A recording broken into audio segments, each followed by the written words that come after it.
Hey guys, welcome back to my channel. If this is your first time at my channel, please subscribe to my channel so you can see all my homeschool videos. If you like this video, remember to give it a thumbs up and keep coming back for more homeschool videos. Today, I think I'm going to discuss with you how I plan for the entire week. I love watching planning videos. I don't know if it's from my teaching background, but I watch planning videos all the time, and not just homeschool planning videos. I watch like Happy Planner planning videos as well. So I thought I would try doing a video where I plan out my kids' subjects and the activities we're doing for a week. If this is something that you enjoy and would like to see more videos, if you would leave me a comment in the comment section of what you like about it or what you would like to see, what interests you. I would like to really start doing more videos based off of you guys' suggestions. So what I do first when I am planning for the week is I pull out my weekly checklist. And I have a video on this, and I will make sure to link the video. I'll add a little card up above on the video for this. So the first thing that I do is I look at the week, and I go down to my activities at the bottom, the other activities. And I know on Monday I have co-op, so I go ahead and mark co-op, and we do not do any school on Monday unless it's like a read aloud or a story to my kids. Okay, on Tuesday of this week I have nothing going on but a dentist appointment. It doesn't really affect our school. On Wednesday of this week we have homeschool group. This is where we get together with a local group and we do activities, and it's from 10 o'clock to 12 o'clock. And then a lot of times we'll go to the playground afterwards and play if it's pretty. And this week it's going to be gorgeous. I think it's like 64 or 67 on that day. So that's what we'll do.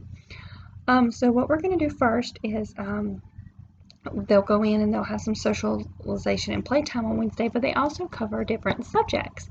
And they normally do a read aloud and a story and a craft and an activity. So based off of what they do that week, or based off what I have my kids do when we get back home and before we go to homeschool group. On Thursday, we're at the library, and what we do there is we have story time, and we do a craft and an activity, and sometimes writing. And this week I know that they're doing something for Dr. Seuss week. And then on Friday we have a field trip, and the field trip is to a local bakery. So that is what I know I have going on this week, and that will influence what I plan for my kids for the week.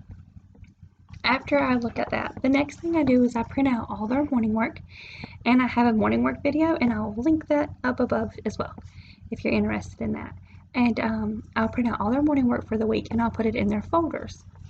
Okay. After I look at morning work, the Bible, I have Bible stories I read from them from several different Bible story books, and from a children's Bible, so I don't really plan anything for that. We do have Bible coloring books, and sometimes I'll look through some pages of that, but I don't do a lot of planning for Bible. I don't do a lot of planning for my read alouds. I will do a video soon about my read alouds and how I pull for those for the week and for the month, but I don't really do a lot of planning with that. After that, I go into reading, and the first thing I'm going to show you is my first graders reading for the week and how I plan for it. I do have a video on my reading curriculum for my first grader, and I will add it up above too for you to watch as well. So the first thing I did was I took his phonics, I opened it up to what we're doing this week, and this is our phonics skill for this week. After I picked out our phonics skill for this week, which was says and says like in book, and says ooh like in zoo. So I made a word sort.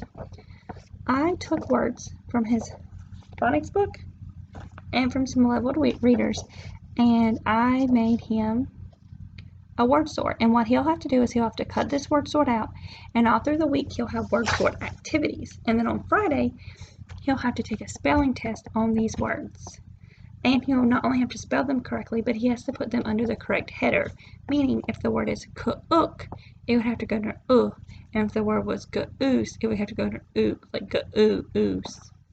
Cook. So he has to know the difference in the sound of the o.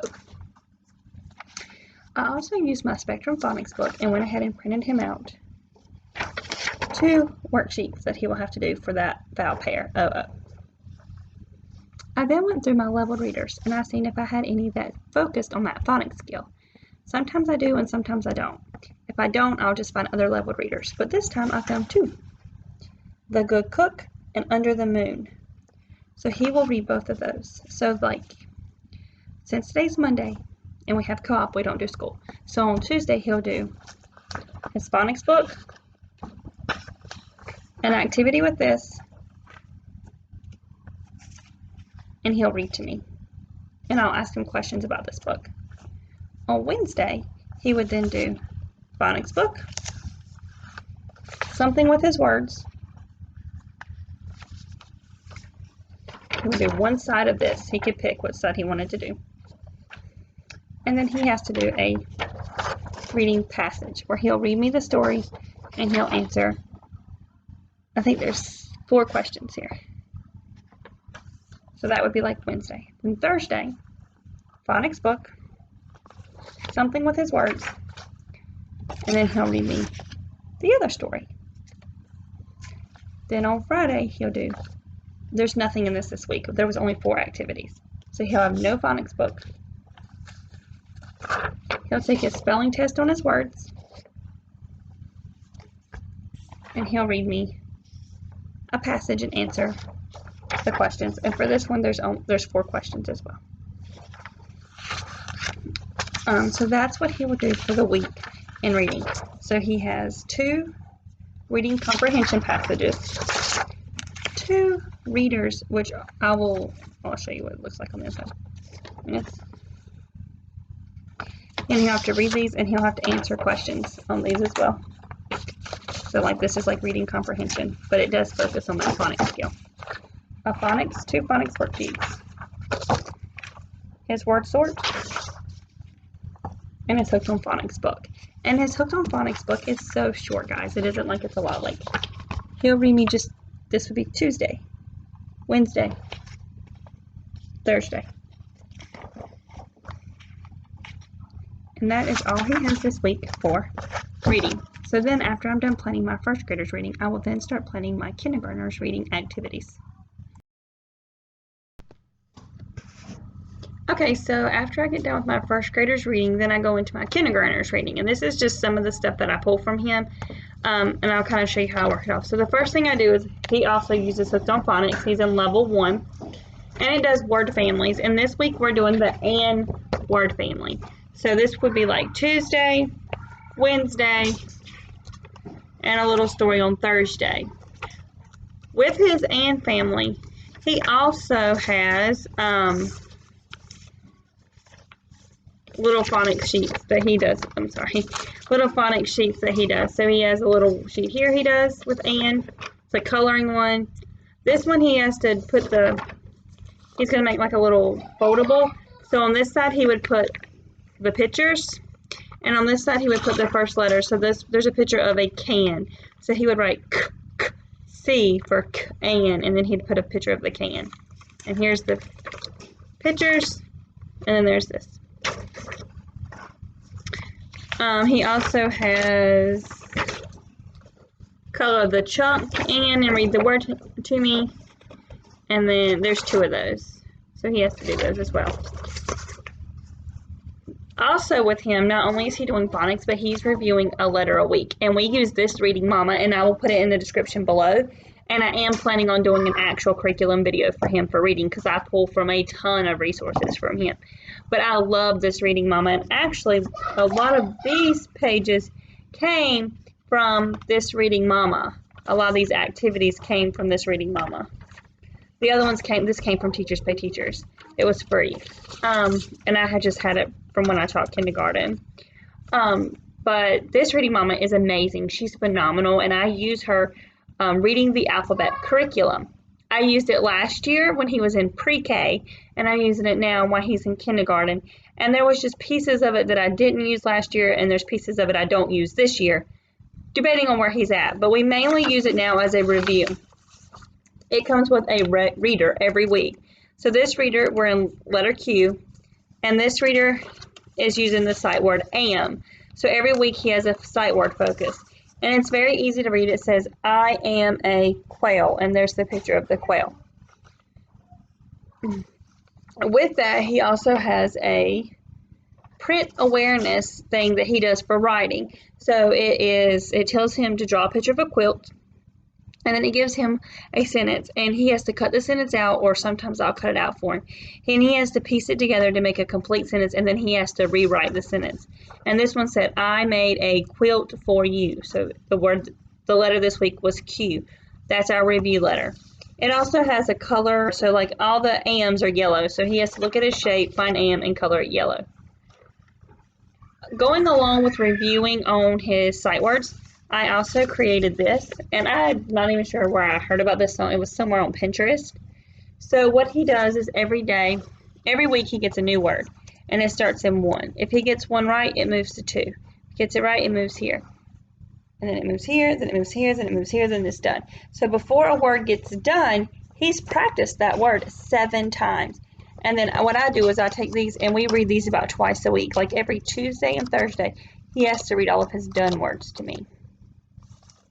And I can also, if you can see right there, I did a classroom tour, and I'll try to link it too. But these, on this door frame here, these little flashcards are his sight words. Along with, this is all phonics and sight words. Along with that, I also started doing some reading with him. We use these little pre-readers. I got these at Ollie's, which is a little store, like a bargain store. And I paid $2.99 for it, and I bought several of these. And I got 2 sets of pre-readers. And what I do is I just pull out the next book in the pre-reader. They're really nice organized in here. I really like them. I pull it out, and then he reads it to me. So this one says, I see a happy face. He already knows the words I see a. He can look at the picture and get that this is a happy face, especially when the title is called Funny Faces. So he knows this book is going to be about faces. And it mainly just starts teaching him picture cues and how to use picture cues to read. What I really like about these books is at the end it says stretch your mind, and it has some little discussion questions and talking points. So I like to use these with him to get him ready for that reading comprehension that he will do. He is reading on like a level A compared to when I did like public school, and a level B. So I read a lot of B's and A's with him too, that I have like sight word readers that I have from when I taught public school. I also bought this at like a consignment sale, like a teacher consignment sale. And this is a kindergarten. I actually think they told me it was 1st grade, but when I look at it, it looks more like kindergarten to me.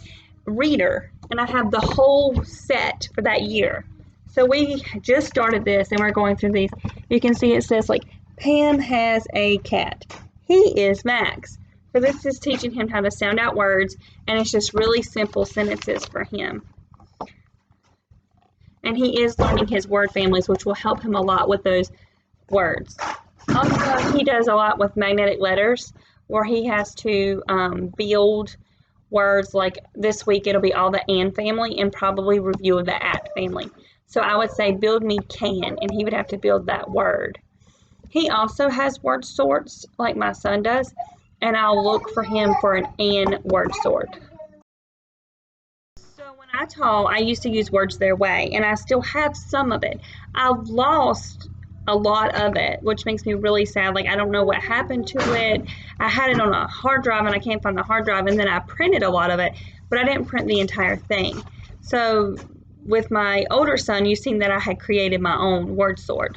For my younger son, I don't have to do that because I have the word sort for it. And this says word families at and. So what I'll do is I'll make him a copy of this. He'll do the exact same thing. He'll cut out his words. Here, he has to match the words to the picture. And then I don't make him spell them yet, even though we might try that this week, because like I said, he is getting better at doing those word families. But before, I wouldn't make him spell them. What I would do is I would just give him the pictures, and that would be his test that week. And I would say, okay, put cat where it would go, and he would have to know that cat, the picture cat, would go under the at family. Or I would say, take these pictures and sort them and glue them down under the at or and family. But we might actually try spelling them this week because, like I said, he's getting really good with his word families, and I think that's a great way to start teaching them how to read, is go through sight words and word families, especially once they have the alphabet down and the alphabet sounds, which he does. After I'm done planning reading, I plan math, and math is really easy for me to plan because for the most part, I use Zern, which I can link a video above of how I use Zern. Oh, can't link it yet. It's done. I'm in the middle of editing it. I am so sorry. I don't know that it'll be linked, but I don't know. I might link this video before I do that math. But a math video is coming soon to go over how I do math with my kids and what I use for that curriculum. But it's already printed out for me, which is great. I print it out at the beginning of the year in advance, and that just makes it so much easier on me to know what I'm doing. And we try to do a lesson a day. So that's planned for me. I don't have to plan it out. I just literally follow it by the book. We'll do so for my kindergartner, this is his. I know we are on lesson 11.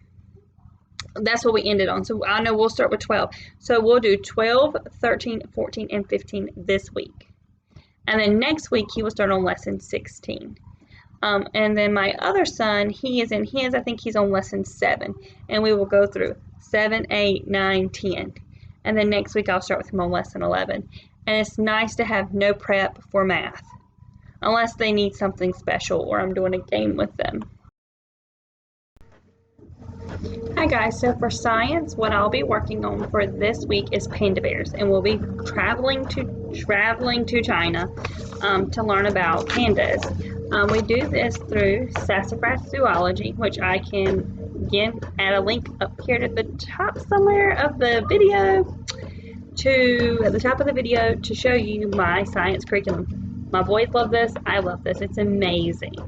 And we're going to be going into chapter 11, Separated in China, and we're going to be doing the first portion of it, which is panda bears. Next week we'll be working on the second half of it, and these are the worksheets that go along with that. For every, like I said, I have it in the video, but they'll get to color a habitat sheet of a bamboo forest. They'll get to fill out this side of the habitat sheet, where we'll decide the habitat, the location that we're at, the average rainfall, the average temperature, has a coloring, and then main characteristics about that habitat, and then they can color in the panda bear that says that's the one we've done this week. For every habitat, you do study 4 animals, and it's 2 chapters in the book, but we are only focusing on one of the chapters, and we're only focusing on half of that chapter. So that's what I'll be doing for science this week. Our history, we do level 1, the ancient world. It says for grade 1, ages 6 to 8, and I do this with my kindergartner and my first grader, and we just take it much slower than they recommend. So we are actually on week 10, day 2. Some of the things that we will be doing this week for this is I'll be reading Story of the World, the Egyptian Diaries. They also have a section in here for art poetry, which we do sometimes pull for art, and they have not art poetry, I'm sorry, art. They also have a nature book, a nature poetry book, and I do love that nature poetry book, and I just normally read it with my kids whenever. It doesn't have to be social studies time. The way that this curriculum works, and I am going to do a video on that, is it's all inclusive, so it includes you can use it for the following subjects: history, mythology, poetry, literature, science, art, language arts, and math. I mainly only use it for history, mythology, literature, and then I pull in that science and that poetry at a later time just as a read aloud, and I don't do it with the social studies time or history time. So this will be what we're doing this week in here. We will also be using the Usborne Internet Link World History Encyclopedia, where we're studying Egypt. We'll continue to read some in here throughout the week. And then encyclopedia. Egyptian diary. It looks like that's pretty much all they have us doing is reading in these two books, plus the Usborne book. So what I will do, let's see if I can, I think the Usborne book is over. It's already over there where I do all my school. So, and it has the internet linked book. So what I'll do is I'm also going to pull in some things that I bought for this book over here, which is Ancient Egypt. And this says for grades 4th to 6th, but I think it's very easy to do it with a younger grade. And what I'm going to do is I am going to make some copies of some things, and we're actually going to make our own Ancient Egypt like construction paper book. And so I'll start just taking some copies from here, and then we will be doing this to go into Ancient Egypt and just talking about Ancient Egypt with my kids. And so I'm going to go ahead and just stop here, pause the movie for a minute, and make some copies of what we'll be doing in history.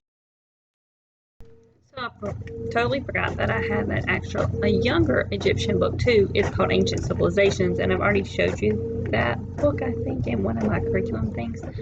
If not, it will be coming soon. But it has different sections, and we've actually almost finished all the sections of that book. We've done several sections of that book. So I've actually decided to do the Egyptian part in it, and it looks like this. Ancient Civilization. So I'm actually doing the Egyptian part in it first. And so what I've made copies of for my kids is the pocket. It makes like a pocket in their book, and then their vocabulary. And then we're going to do Life Along the Nile, and we're going to use this little thing to make a little pamphlet about life along the Nile. They're going to get to make puppets, Egyptian puppets. And then I'm also going to make a copy of this, and it shows the pyramid, and in each one it has like a little lesson that I would read to them, and then they would do the activity. So that's what we'll do this week too, is do some of these activities. And again, depending on, this might last for 2 weeks. I never know. It depends on how much time we have with all the other extracurricular, like the field trip and all that. It depends how many days I get to do social studies, or history, because I only do like one of these activities every time. Like the color and the people, they'll do that while I read, and then we would do the Nile activity. But then the next time I did history, I would do the pyramid. I kind of just print it all out and look at it, and sometimes it takes me longer than they said. Like I said, this is a 36-week program, and we're only in week 10. And we don't have that many weeks of school left. So what we'll do is we'll just carry this on into next year, because it does say for ages 6 to 8. So I feel like that's, a wide range of kids. My son I have a 5 and a 7-year-old, and he won't be 8 until the middle of next year. So I feel like it can definitely, my 5-year-old will be 6 in a few months, but I feel like it definitely can be used next year. And I'll probably finish it up next year. Yes, I will, because there's only 36 weeks and we're at 10, but we're not done with school yet. We should get about halfway done, and then we'll do the other half next year. And then they'll move on to the next set. So right now I am printing out my art, and what we're doing is we're going on to a new artist. So I go ahead and print out everything I need for that artist. This will take us weeks to go through. It could take us months to go through. I use the World's Greatest Artist, which I also have done a video on this, and I can link it in the description as well as put a card in. But I do this. It's my curriculum. I get it from Confessions of a Homeschooler. Love this curriculum. So we're moving on. We just finished up Pablo Picasso, and now we're going to Vincent van Gogh, and we will study him and his art throughout the next few weeks, months, however long it takes. So I have all of their worksheets for that next, and I will just keep them inside of my teacher manual, and we will just work through this over the next few weeks. It also comes with a little book where I read to them about him. So that's what I'll be doing for art. I've already got all my copies made. for my music curriculum, I have not yet did a video on it, but it also comes from Confessions of a Homeschooler, and it's called World's Greatest Musicians. Very similar, or maybe it's called World's Greatest Composers. Let's see if I can find the actual front cover of her book to see what she calls it. Yes, World's Greatest Composers. So I've not done a video on this yet, but we're going through this as well. And right now what we are learning on is we're in the orchestra and we're going through our instruments. So we did woodwinds last week. Well, last week we were off, but the week before. Now this week we're gonna focus on brass instruments, percussion instruments, and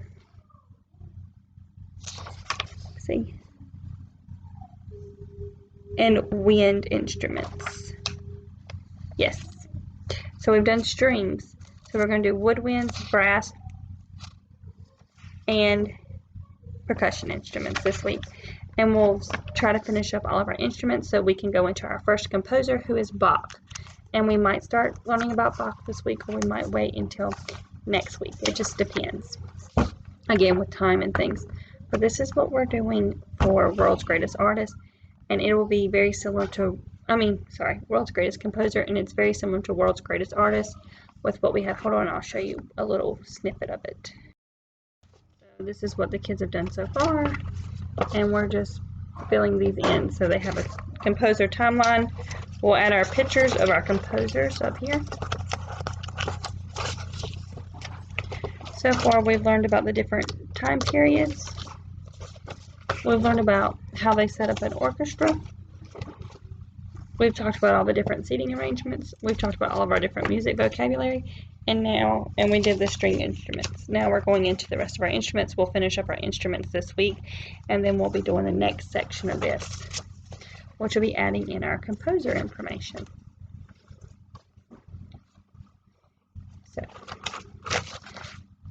So that's all I have planned for the entire week for school. I hope you liked this video. If you did, give it a thumbs up. If you would like to see more planning videos, or maybe a more detailed planning video, just kind of let me know in the comments down below. Thank you.